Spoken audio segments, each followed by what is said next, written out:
Now, let's talk about comprehensive English corpus with language change variation. So, ito naman is mga example siya ng mga corpus na medyo mahaba.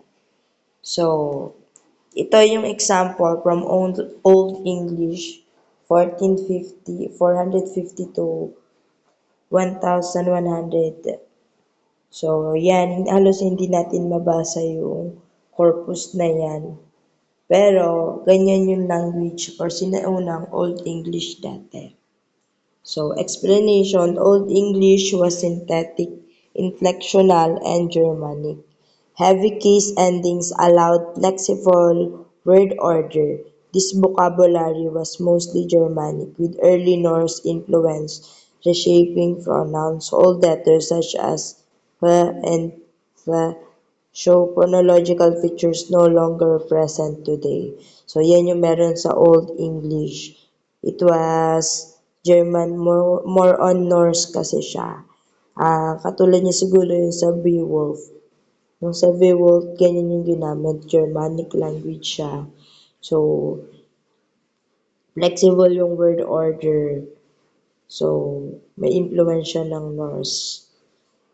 Next is Middle English. So, sa Middle English, medyo mababasa na natin siya in 1,100 to 15,000. So, ito yung corpus. What one that April with his shores suit the drug of March, hath first to the root and bat every vein in which liquor, of which virtue engendered is the floor. One Zephyrus, eke with his sweet breath inspired, hath in every halt and heat tender crops, and the young sun in the ram, his half-course Iran, than longen folk to boon and pilgrimages. Kung titignan natin yung corpus na yan, meron na tayo medyo ma-recognize na mga words, pero karamihan pa rin is kakaiba yung mga words na nandiyan. So, Middle English developed after Norman conquest. So, English lost most inflections and absorbed thousands of French words. Spelling was not standardized and dialects varied widely. This period marks a transition toward analytic grammar. So, sa Middle English, after nung Norman conquest, yung English nawala na yung inflections niya. So, marami yung French words na nadagdag.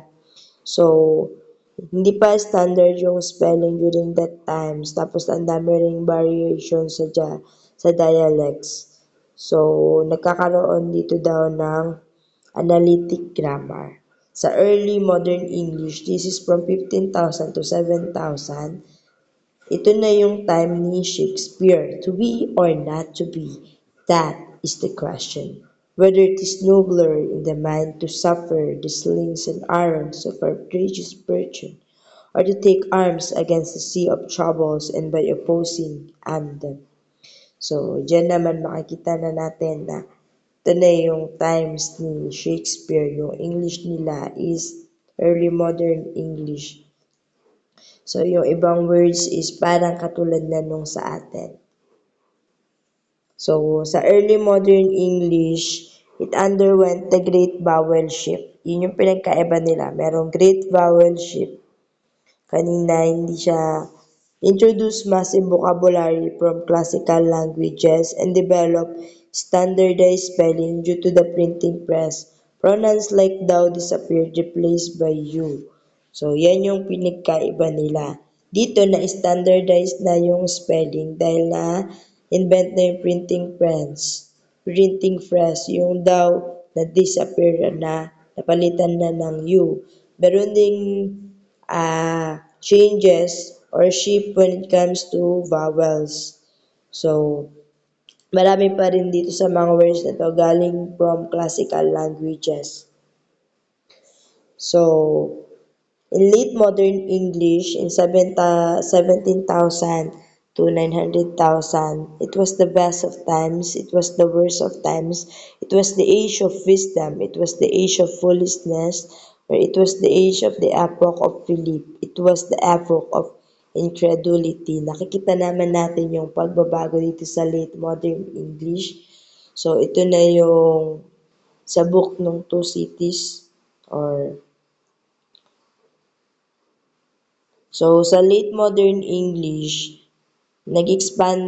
expanded globally through colonization, producing new English varieties, scientific and industrial advances introduced technical vocabulary, and prescriptive grammar dominated education. Sa time na to, nung late modern English, so, dahil sa colonization, nag-expand na yung English language. So, marami na siyang, dahil marami silang na-colonize, nagkaroon ng English varieties by places.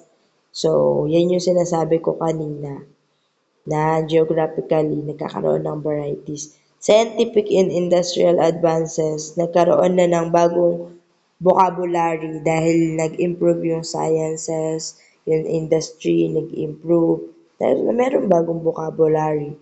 So, dito na rin naging uso yung prescriptive grammar. So, nagkaroon na ng standardization of language. So next, in contemporary English, this is 19,000 to present, rapidly globalizing world. English has evolved into interconnected varieties shaped by culture, technology, and identity. Online discourse blends formal and informal registers, integrating emojis, abbreviations, and multilingual influences. So, ito na yung meron sa contemporary English language. So, simula no 19,000 hanggang ngayon to siya. So, nakikita naman natin naging modern na yung language. So, sabi nga dito, meron ng emojis abbreviation. So, sa contemporary English, plural is pluralistic and global. Digital communication accelerates lexical change, and world Englishes such as Philippine English, Indian English, and Singapore English reflect localized linguistic norms. So, ito na nga, yung makabagong English, naging pluralistic na siya and it became global. So, dahil sa digital communication or dahil sa internet, nag-accelerate na yung lexical change, yung pagbabago ng words or na naging mas laganap siya. So, nagkaroon na ng mga bagong Englishes katulad ng Philippine English, Indian English, Singapore English kung saan more on nativized or localized yung kanilang English. So, these are the references.